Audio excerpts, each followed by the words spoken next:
오늘 우리에게 주신 하나님 말씀은 사도행전 4장 5절로 11절 말씀입니다.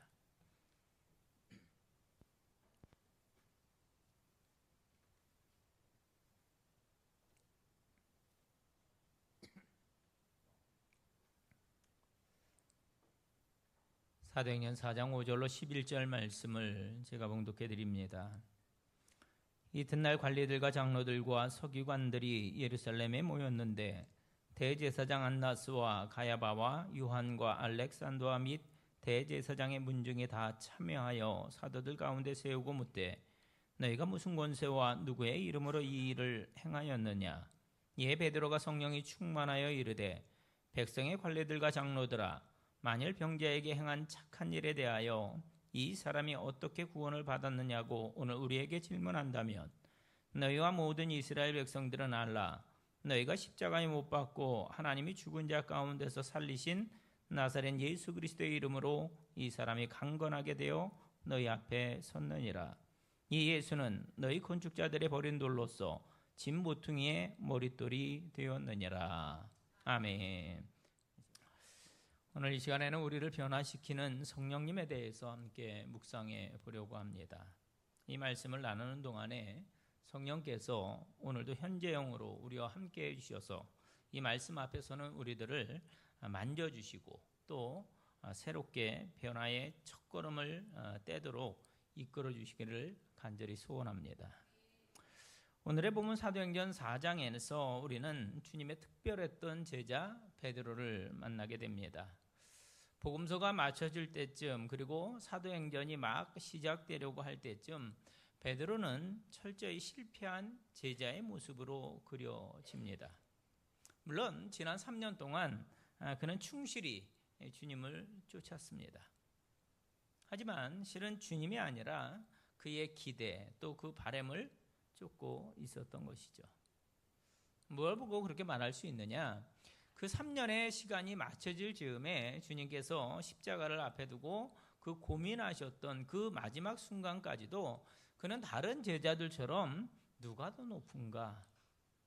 누가 예수님의 좌우편에 앉게 될 것인가? 이 문제로 다투었다라는 것을 보고 알 수가 있습니다.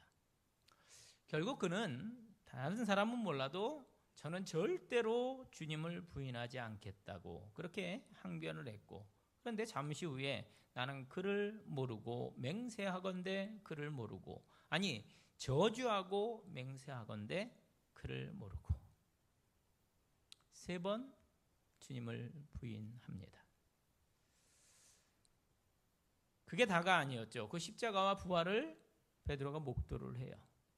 그렇지만 또 요한복음 21장 내가 나를 사랑하느냐 내 양을 먹이라, 주님의 회복의 은혜를 또 나중에 경험을 하게 됩니다.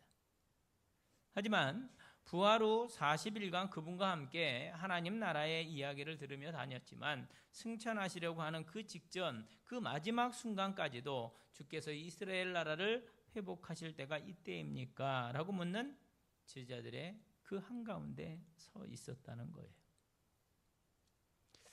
참 안 변합니다. 다시 주님께서 찾아와 주셨고 회복시켜 주셨고 그럼에도 참 변하지 않아요. 근데 그렇게 변하지 않던 제자 베드로가 복음서가 끝나고 사도행전이 채 몇 장 넘어가지도 않았을 때 이 사도행전 4장에서 우리 모두를 깜짝 놀라게 하고 있다는 거예요. 왜요? 완전히 다른 사람처럼 보이기 때문이죠. 자, 그 모습을 보면 우리는 자연히 이렇게 질문합니다. 도대체 무엇 때문일까? 어디서부터일까? 언제부터일까? 아니 그렇게 변하지 않던 베드로가 어떻게 그렇게 변화되었을까? 오늘 우리가 함께 대하고 있는 이 사도행전 4장의 그 공간적인 장소는 그 성전이에요. 성전. 그 앞 3장에 있는 안진뱅이의 치유 사건부터 이 이야기가 쭉 이어지고 있는 겁니다. 제9시 기도 시간에 맞춰 성전으로 이동하던 베드로와 요한의 눈에 나면서부터 안진뱅이 그리고 거지로 살고 있었던 한 사람이 눈에 띕니다. 우리가 너무나 잘 아는 이야기죠. 그에게 다가가서 나사렛 예수의 이름으로 일어나 걸으라. 그 나사렛 예수의 이름이 그에게 전달되고 그에게 기적이 일어나게 됩니다. 나면서부터 안진뱅이 일평생 구걸하면서 그 인생의 시간을 채우던 저가 순간 고침을 받아요. 일어나 걷기도 하고 뛰기도 합니다. 그리고 성전문 안으로 들어갑니다. 그는 하나님을 찬미하는 사람으로 바뀌었습니다. 깜짝 놀란 이들이 그 성전에 함께 모여들어요. 특별히 성전 이쪽 솔로몬의 행각이라 그래서 사람들이 모이는 곳이 있는데 큰 소동과 함께 사람들이 막 몰려드는 거죠. 베드로가 쩔쩔매면서 자기를 향한 그 시선을 자기가 아니라 예수 그리스도 그분에게로 향하도록 합니다. 하지만 그는 곧 유대 종교 지도자들에게 붙잡혀서 신문을 당하게 되죠. 그게 이제 사도행전 4장이에요. 오늘의 본문은 제사장들이 또 사두개인들, 성전 맡은 자들 모두가 서슬퍼런 눈으로 베드로와 요한을 신문하고 있다 이렇게 기록을 합니다. 7절에서 그들이 묻습니다. 너희가 무슨 권세와 누구의 이름으로 이 일을 행하였느냐? 여러분 바로 그 순간에 베드로의 대답을 들어보세요.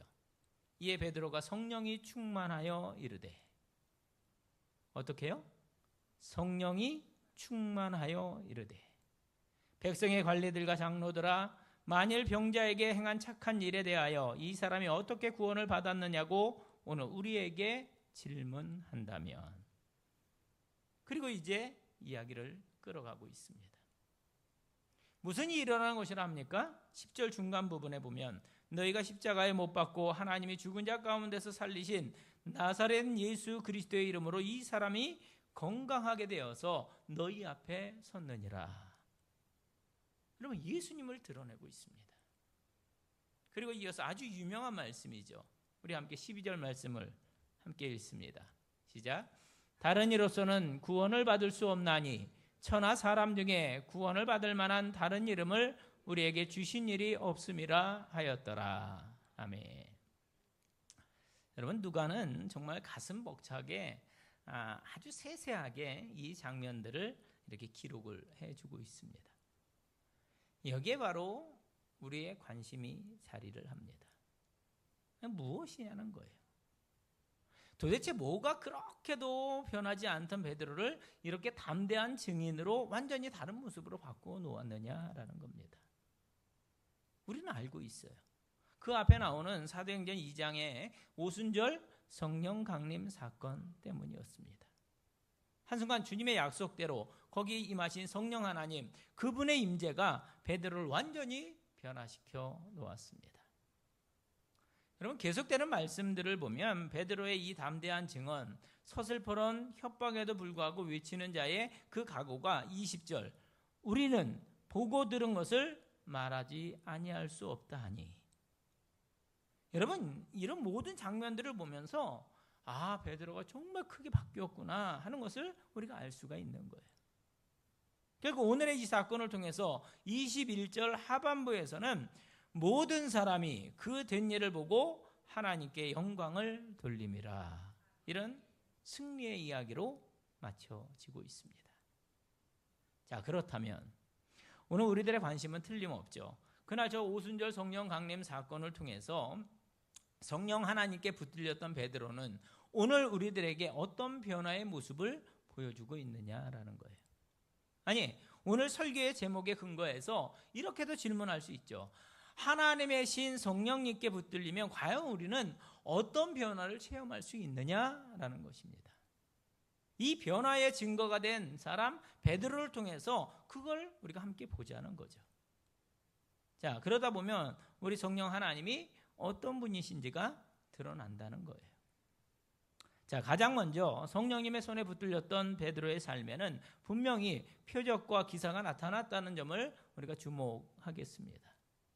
그날 성전 미문 앞에 앉아 있었던 그 거지는 어머니 태에서부터 안진뱅이로 형성된 사람입니다. 그랬던 저가, 전혀 가능성이 없던 저가 베드로와 요한의 능력 있는 선포, 뭐예요? 나사렛 예수의 이름으로 일어나 걸으라.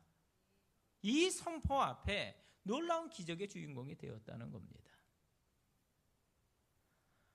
여러분 보세요. 아예 형질이 그렇게 지어진 거잖아요. 태어날 때부터 안진병이었으니까. DNA가 그렇게 형성된 겁니다. 지금은 뭐 유전자 검사를 하잖아요. 초음파로 통해서 그 뭐라 그래요? 기형아 검사 이런 거 하잖아요. 요즘에 3D로 이렇게 해가지고 이게 다 보인다고 그래요. 또 그러면 어떻게 하겠어요? 네, 그래서 이게 기형이다 그러면 안 낳는 사람들도 있더라고요. 근데 그 옛날에는 그런 기술이 없었어요. 과학적인 기술이. 그냥 난 거예요. 태어날 때부터 안진병이었어요. 뱃속에서부터 그랬다라는 겁니다.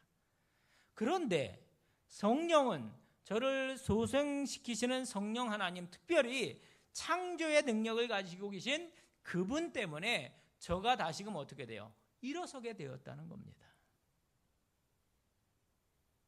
근데 여러분, 이게 우리가 인간적인 생각으로는 참 놀랄 일인데 놀랄 일이 아니라는 거예요. 예수님은 이미 오래전에 제자들에게 그런 일이 있을 것이라는 것을 미리 말씀해 주셨거든요. 여러분 마가복음 16장 17절 18절 말씀을 보면, 믿는 자들에게는 이런 표적이 따르리니 곧 그들이 내 이름으로 귀신을 쫓아내며 새 방언을 말하며 뱀을 집어올리며 무슨 독을 마실지라도 해를 받지 아니하며 병든 사람에게 손을 얹은즉 나으리라 하시더라. 이렇게 말씀합니다.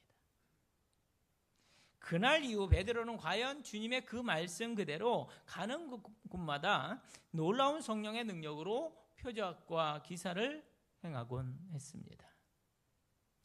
여러분, 사도행전 뒷부분에 나오는 베드로의 행적과 사도 바울의 행적들을 한번 이렇게 쭉 쫓아가 보시기 바랍니다. 그들이 고침을 받고 주님께로 돌아오는 일들이 계속해서 일어나는 것을 볼 수가 있습니다.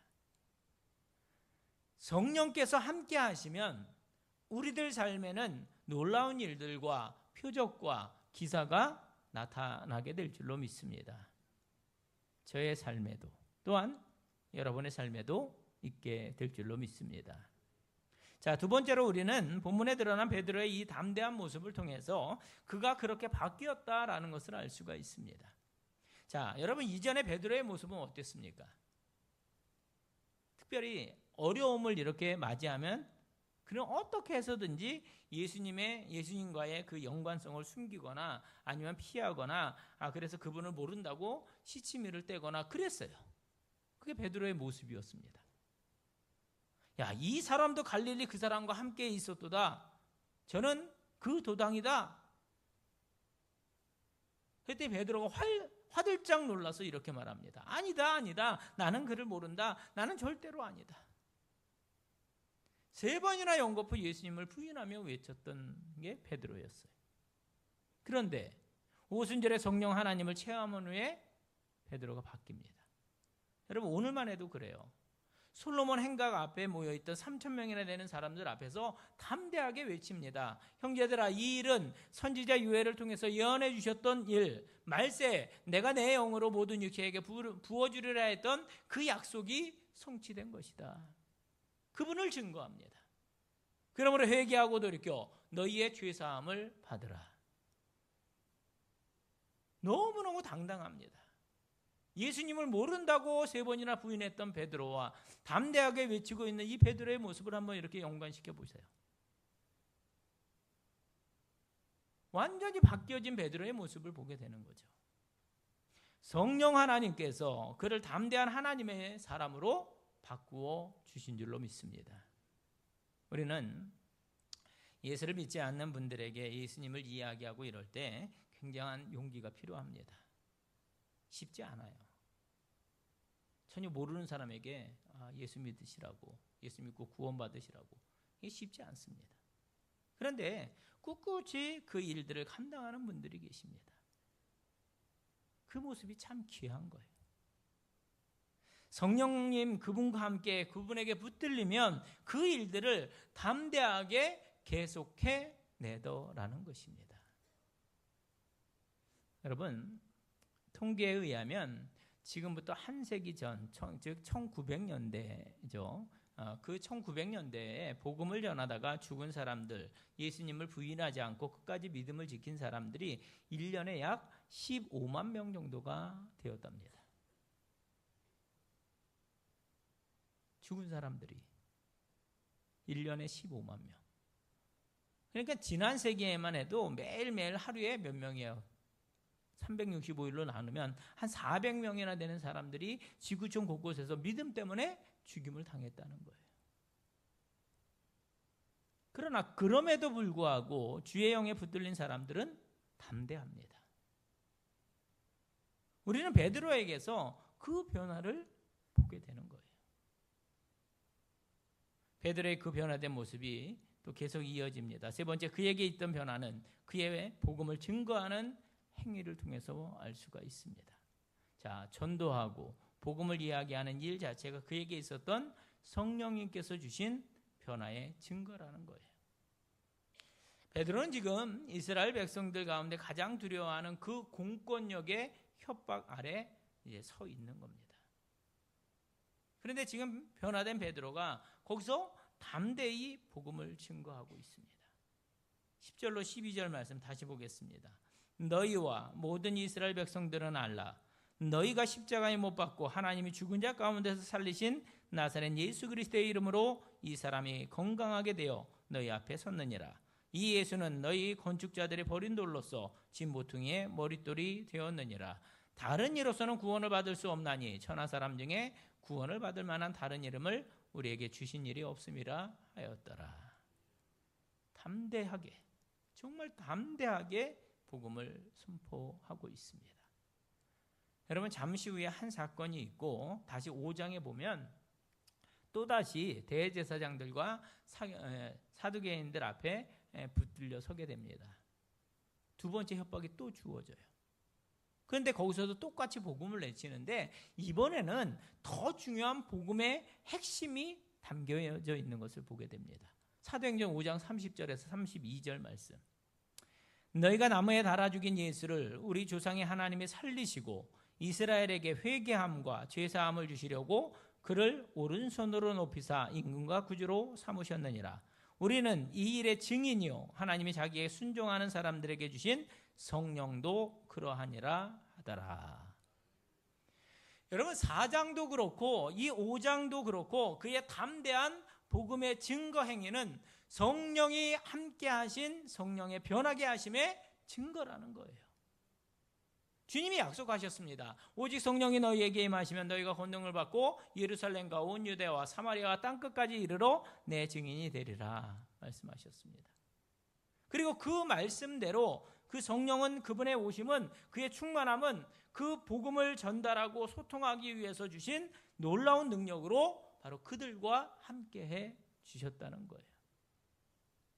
그래서 하나님이 성령을 주셨고 그 수혜자였던 베드로가 똑같이 복음을 증거하는 자로 변화가 된 것입니다. 그리고 나서 마지막 네 번째 변화죠. 여러분 앞선 이런 변화들도 참 놀랍죠. 놀랍습니다. 성령 받은 이들의 가장 큰 변화는, 그래서 오늘 우리에게 가장 매력적으로 보이는 성령 충만의 증거는 그들 모두에게 공통적으로 보이고 있는 이 자유함에 있다라는 겁니다. 특별히 힘든 상황에서도의 자유함입니다. 여러분, 사도행전을 쭉 읽어 내려가다 보면 베드로와 요한을 비롯한 이 성령의 사람들은 다 이렇게 어려운 형편, 수세에 몰린 그러한 상황에서 그런 이야기를 시작을 합니다. 그들은 때로 잡히기도 하고 협박도 당하고 매도 맞고 신문도 당하고 그래요. 참 어렵습니다. 힘들어요. 그런데 놀랍게도 잠시 후에 이렇게 보면 그 신문하던 사람과 신문 받던 사람들의 주객이 전도되어져 있는 것을 보게 됩니다. 도대체 누가 신문을 하고 누가 협박을 당하는 것인지 모를 만큼 역전이 되어 있어요. 걱정하지 마라. 그때 너희가 할 말을 생각나게 하겠다. 주님의 이 약속이 있었거든요. 그대로 된 거죠. 그대로. 그들과 함께 하셨던 성령께서 그들을 담대케 하셨고 그들에게 해야 할 말들을 주셨기 때문이다라는 겁니다. 그래서 그들은 언제나 자유했다는 거예요. 여러분, 오늘 본문도 마찬가지입니다. 그 무서운 신문을 진행하던 대제사장, 사두개인, 관원들은 자기 앞에 기탄 없이 말하는 그 베드로를 보고 처음에는 그냥 놀랐다 이렇게 되어 있습니다. 근데 그 다음에는 그 기적의 당사자, 고침받은 사람을 보고 더 이상 이렇게 비난할 말이 없는지라 이렇게 되어 있어요. 그리고 결국 저들이 했던 게 17절에 나오는 말씀, 겨우 이거예요. 이것이 민간에 더 퍼지지 못하게 그들을 위협하여 그 후에는 이 이름으로 아무에게도 말하지 말게 하자 하고, 그냥 겁주는 거, 이게 다였습니다.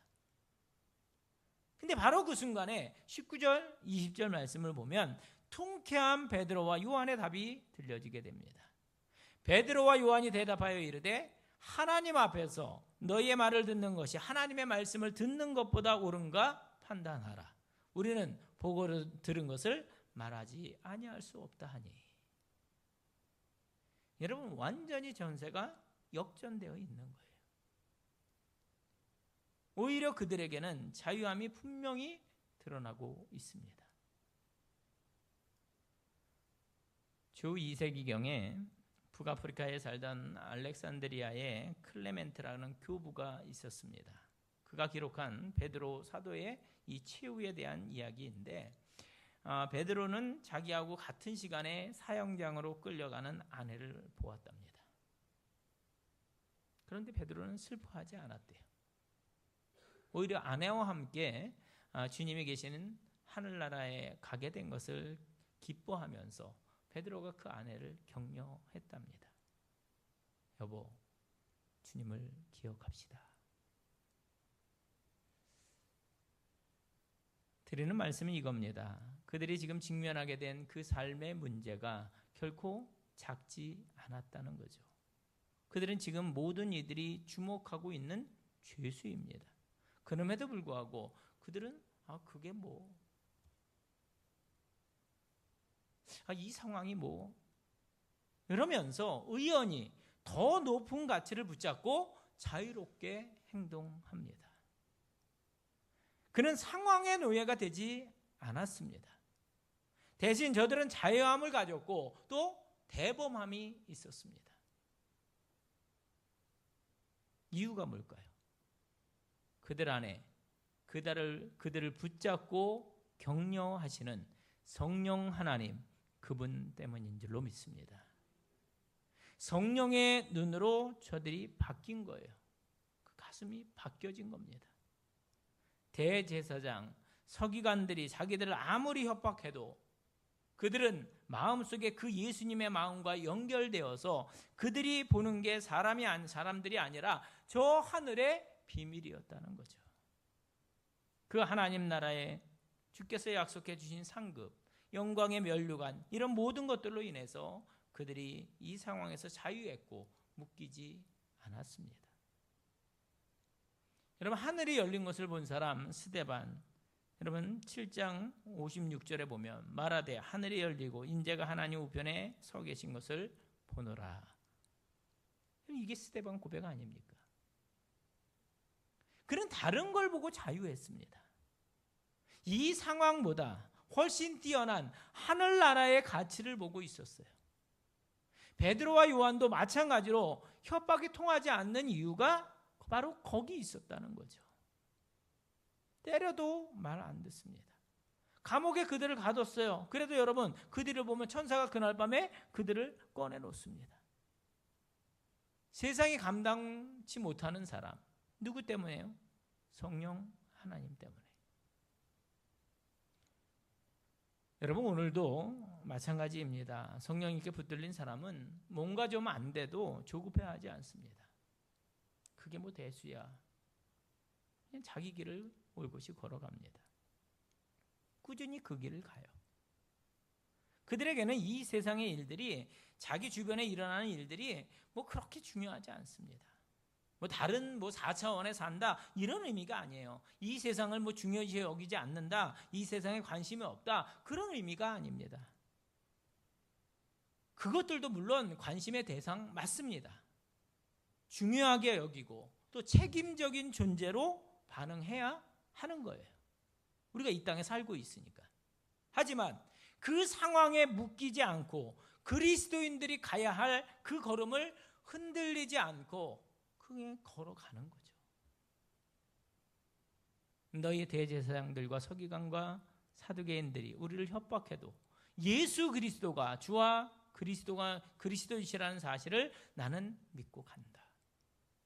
그럼 베드로가 그렇게 외치면서 그 힘든 상황에서도 자유함을 우리에게 보여주고 있는 것입니다. 예수 잘 믿는 사람, 성령에 붙들린 사람들에게서 보여지는 그런 호젓한 여유로움과 자유로움이 바로 여기서 나오는 거예요. 여러분 요즘 어떠십니까?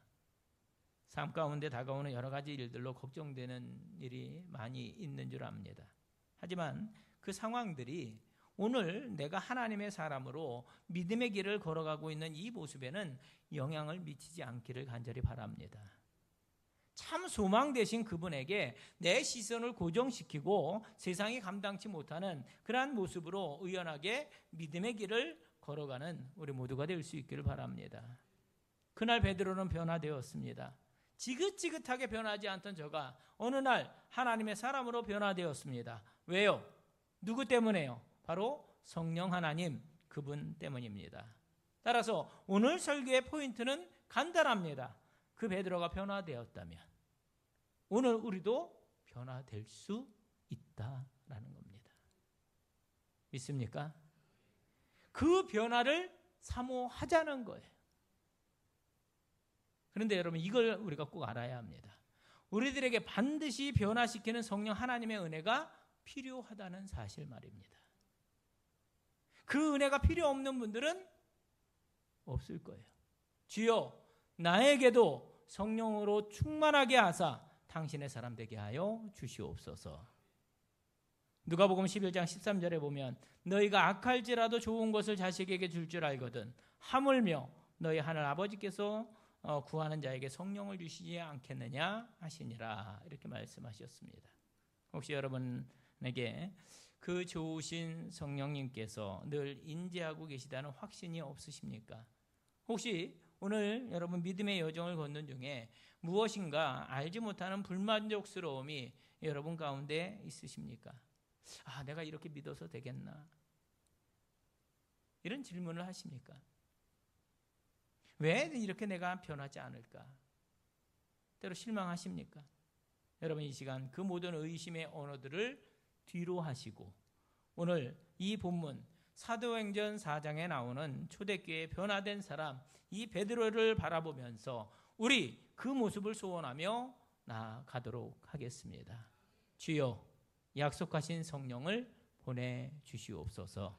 저에게 또다시 주의 충만함을 허락해 주시옵소서. 성령의 임재 아래 저를 붙들어 주시옵소서. 성령의 충만한 은사를 저에게 허락해 주시옵소서. 초대교회 성도들처럼 그 소원을 가지고 사모하며 나아가시기 바랍니다. 그때 주님께서 그 간절한 사모함을 보시고 우리를 주의 성령으로 충만하게 하시고 또 그분의 내주 속에서 우리들에게 말씀해 주시고 우리의 선택의 순간에 선하게 인도해 주심으로 오늘 혼자 걷는 길이 아니라 성령 하나님과 함께 걸어가며 날마다 변화되어지는 그런 복된 여정으로 이끌리게 되시기를 주의 이름으로 축원을 드립니다.